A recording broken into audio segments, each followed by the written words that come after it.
Olá, amigos, tudo bem com vocês? Tudo certinho?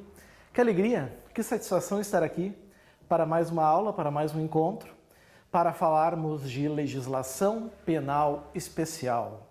Estamos falando da Lei de Abuso de Autoridade, Lei 13.869 de 2019. E entramos no bloco derradeiro, o último item, para arrematarmos então a lei. Vamos falar do item 10, que são as disposições finais. Geralmente, olhem bem o que eu vou falar. Geralmente, as disposições finais de uma lei não possuem grande relevância. Geralmente, elas apenas diz que se revoga a lei anterior, que entrará em vigor após tanto tempo, é um período que nós chamamos de vacatio legis. Só que as disposições finais da Lei de Abuso de Autoridade é um pouquinho diferente, porque ela é, na essência, remissiva. Ela vai alterar vários dispositivos legais. A Lei de Abuso de Autoridade não é uma lei independente. Usando uma coisa grotesca, até mesmo talvez de mau gosto, mas a Lei de Abuso de Autoridade seria o câncer e as disposições finais as metástases. Ou seja, influenciam, atingem outras leis, outros órgãos, certo? Isso é as disposições finais da Lei de Abuso de Autoridade. Então, ela não entrou apenas para revolucionar o tema. A Lava Jato contribuiu muito, sem dúvida, mas ela entrou também em vigor para fazer correções e alterações em outros dispositivos, seja Código Penal, seja Código de Processo Penal, sejam leis especiais. E nós vamos ver que alterações são essas, porque nada impede que venha, uma questãozinha sobre o tema na nossa prova.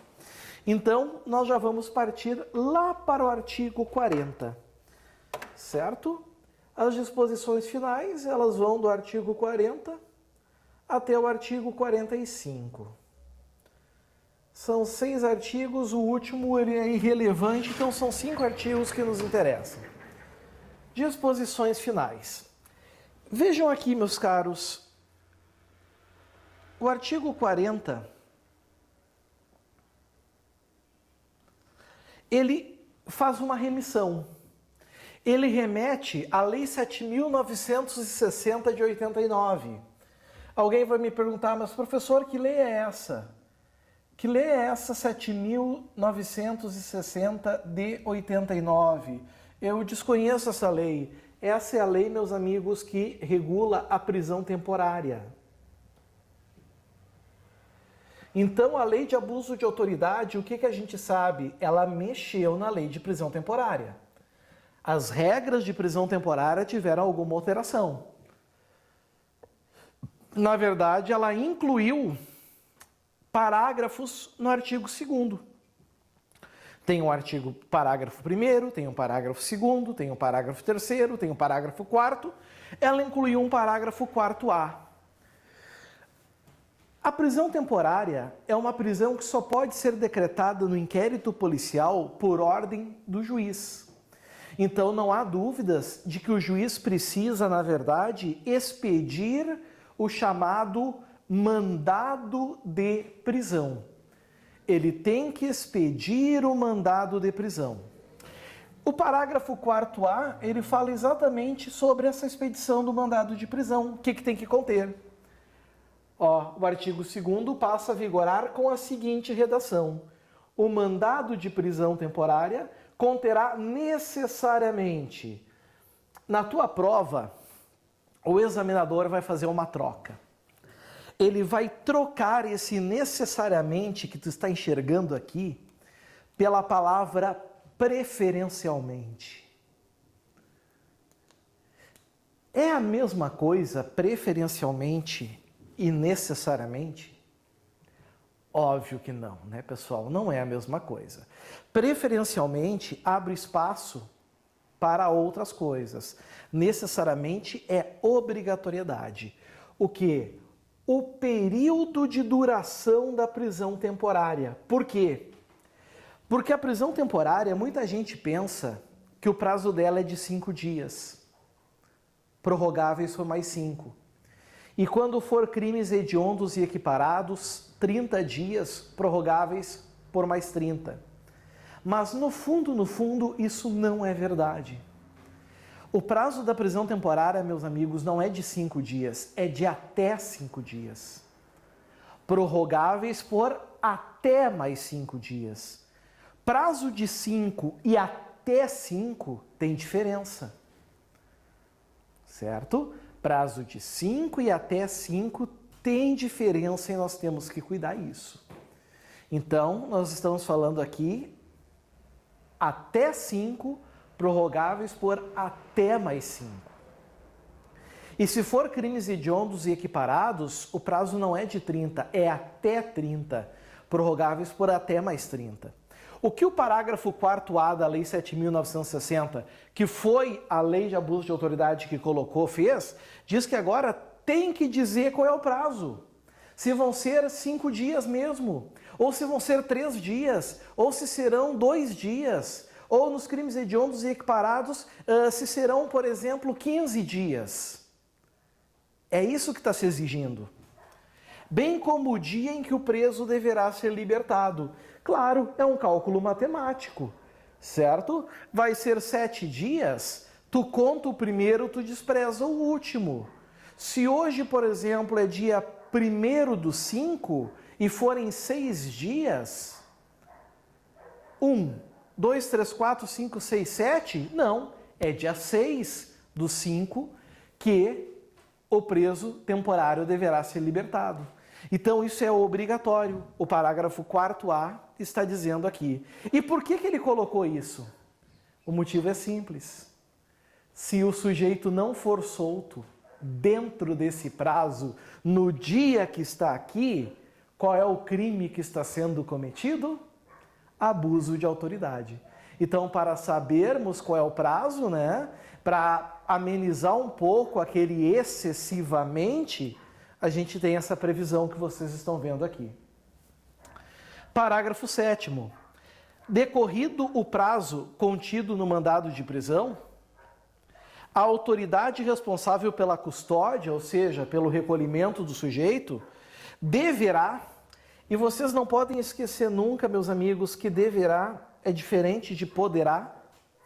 Então, se fala ali deverá, é porque nós estamos falando de uma norma impositiva, certo? É uma norma impositiva, deverá, independentemente de nova ordem da autoridade judicial, pôr imediatamente o preso em liberdade. Então, se ele está preso na cadeia pública, o diretor da cadeia pública tem que soltar.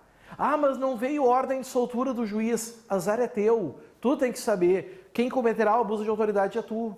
Não é preciso que o juiz determine novo prazo, nova soltura, a não ser que se haja necessidade de prorrogação de prazo, e aí é o juiz quem vai determinar e comunicar o diretor responsável. Como diz aqui, ó, salvo se já tiver sido comunicada da prorrogação da prisão temporária ou foi substituída a temporária, convertida em prisão preventiva. Então, cuidem, pessoal, porque, na verdade, certo? Muitos pensam que aqui é uma responsabilidade exclusiva do magistrado, é uma responsabilidade exclusiva do juiz. Não é. Aqui o diretor do presídio pode incidir no delito. Então, nós tivemos uma alteração na lei de prisão temporária. Temos ainda o parágrafo 8º, né? Inclui-se o dia do cumprimento do mandado de prisão no cômputo do prazo. Ou seja, o dia que ele foi preso já é um dia. Se a prisão se deu às 23h30, esses 30 minutos já vai ser um dia. Já vai caracterizar como um dia. Certo? Bom, Agora nós temos o artigo 41. O artigo 41, meus amigos, ele também altera uma outra lei. Aliás, uma lei que cai na nossa prova, que provavelmente será o nosso próximo tema. Ela altera o artigo 10 da Lei 9296 de 96. O que é a Lei 9296 de 96? É a lei que regula as interceptações telefônicas.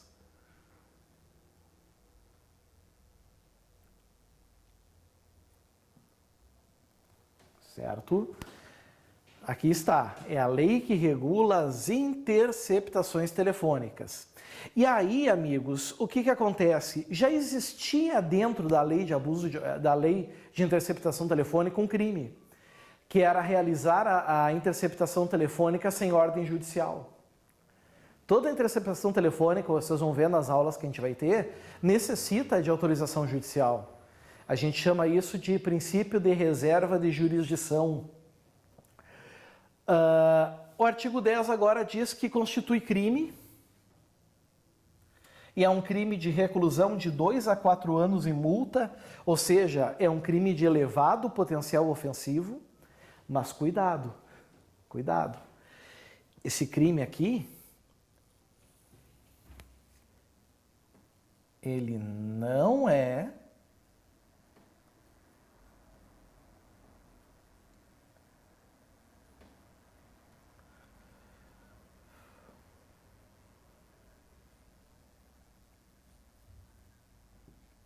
abuso de autoridade.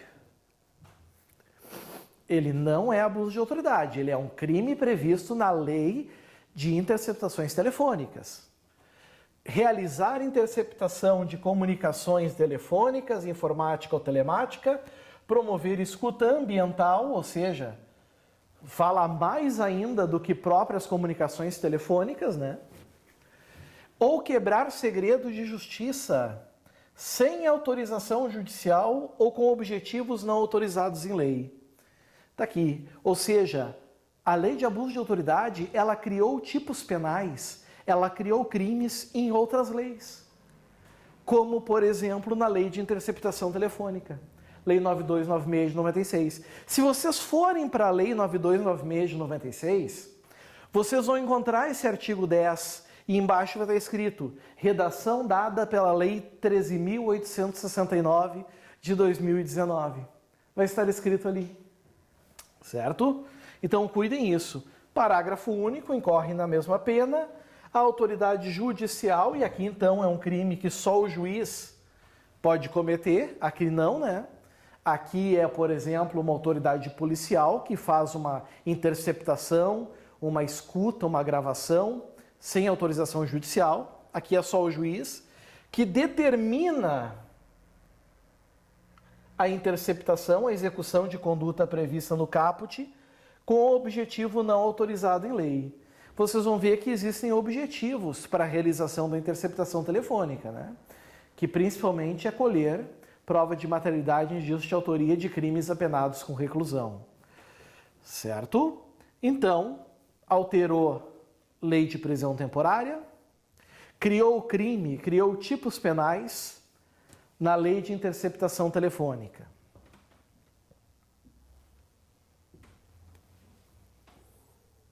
Dando sequência.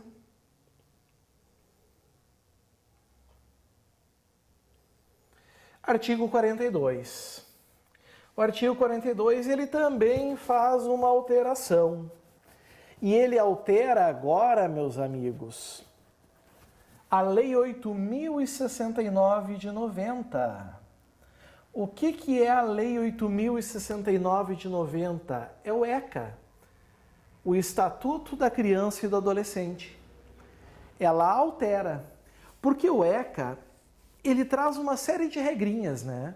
Ele traz, por exemplo, o que é a criança, o que é o adolescente, o que é um ato infracional, o que é uma medida protetiva, o que é uma medida socioeducativa, traz as infrações, né?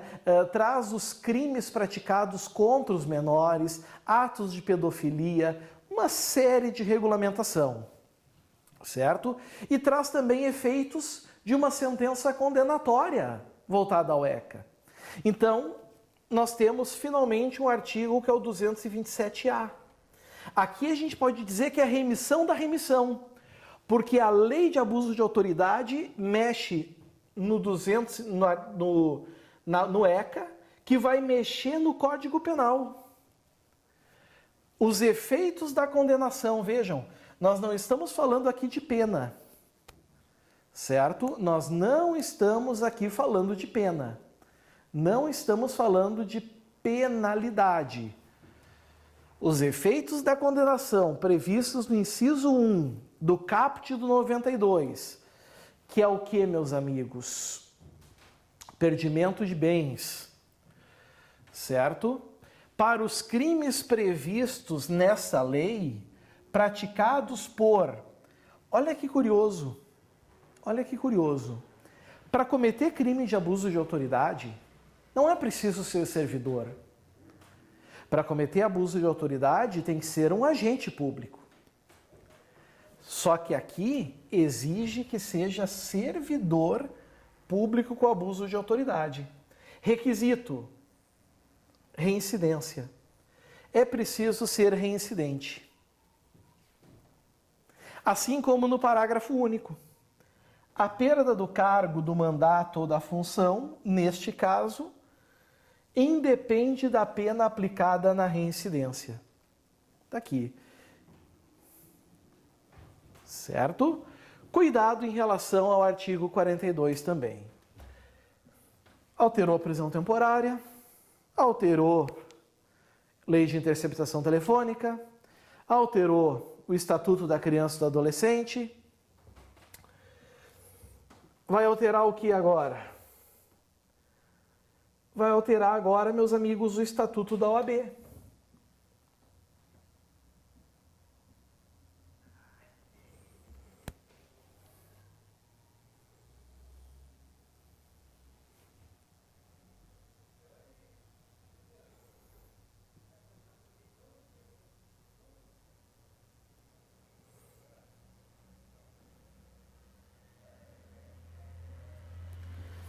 Estatuto da OAB, que fala sobre os deveres do advogado, os direitos do advogado, fala sobre as infrações disciplinares, as sanções disciplinares, a inscrição, os conselhos, julgamento do tribunal, enfim, todas as regras que os advogados devem obedecer, além, claro, do Código de Ética, do Regulamento Geral.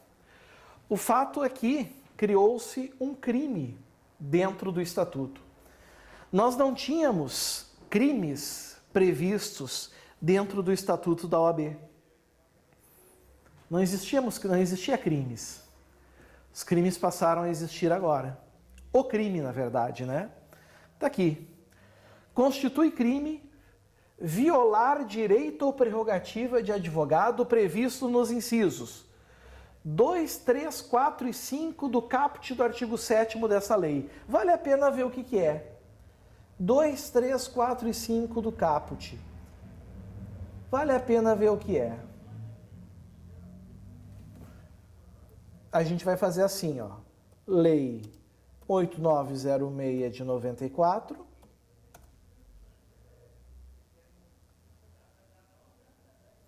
Artigo 7º. Está aqui os incisos. 2, 3, 4, 5. Violar esses dispositivos aqui consistirá em crime previsto no Estatuto da OAB. Inviolabilidade do seu escritório ou local de trabalho. Não pode entrar no escritório do advogado sem mandado. É como se fosse uma extensão do seu domicílio. De sua correspondência, instrumentos de trabalho, escrita, eletrônica, telefone, telemática. E aí, claro, requisito óbvio. Requisito evidente e relevante, desde que relativas ao exercício da advocacia. Está aqui, certo? Violou, nós vamos ter o crime do Estatuto. Vocês vão ver daqui a pouco a conduta aqui.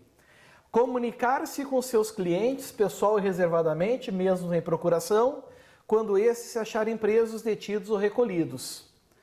Certo? Mesmo incomunicáveis, até porque atualmente o entendimento predominante que nós temos predomina o entendimento de que hoje incomunicabilidade não é válida.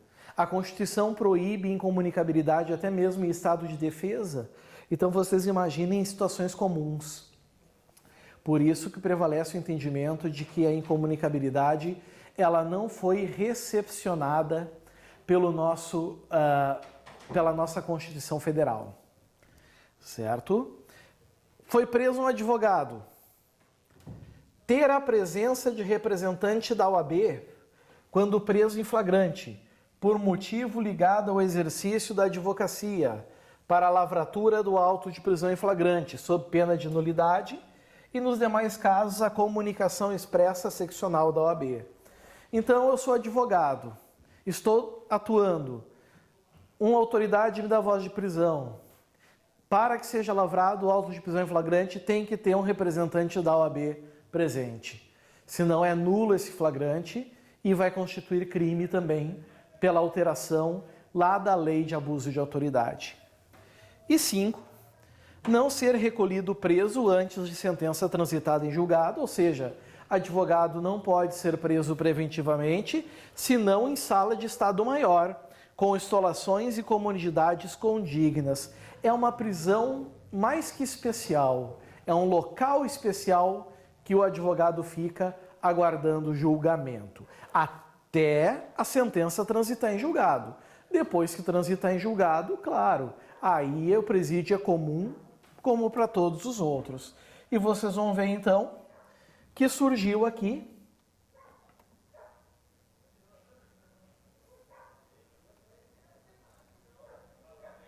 o artigo 7º é grande.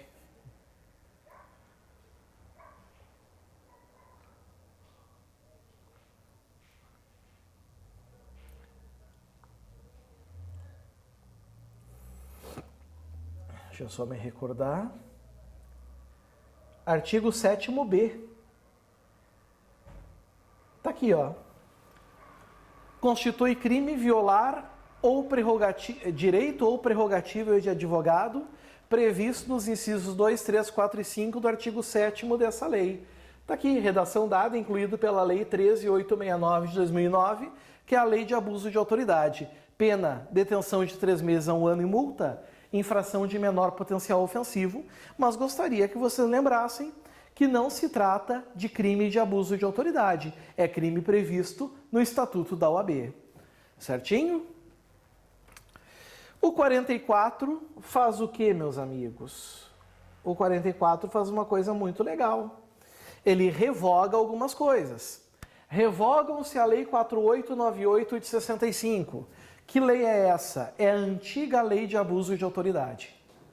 É a lei que nós tínhamos anteriormente. Claro, ao invés dessa lei, agora vigora a Lei 13.869. Essa é a que está em vigor. Certo? O parágrafo 2º do artigo 150. O que é o artigo 150, meus amiguinhos? O artigo 150 é o artigo de violação de domicílio, certo? Tinha um aumento de pena quando praticado por agente público, uma forma qualificada. Agora é crime autônomo de abuso de autoridade. E o artigo 350 do Código Penal, que também não é mais crime do Código Penal, é crime de abuso de autoridade. Temos então uma vacácio, né? Vacácio legis. Essa lei entra em vigor após decorridos 120 dias de sua publicação. Setembro, janeiro de 2020, dia 4 de janeiro de 2020, a lei entrou em vigor. E assim, meus caros, nós passamos a régua, como dizemos aqui no Sul. Encerramos a lei de abuso de autoridade. Certo? Eu agradeço a atenção de vocês e já fico aguardando vocês para a nossa próxima lei. Um grande abraço a todos, fiquem com Deus e até a próxima. Tchau, tchau.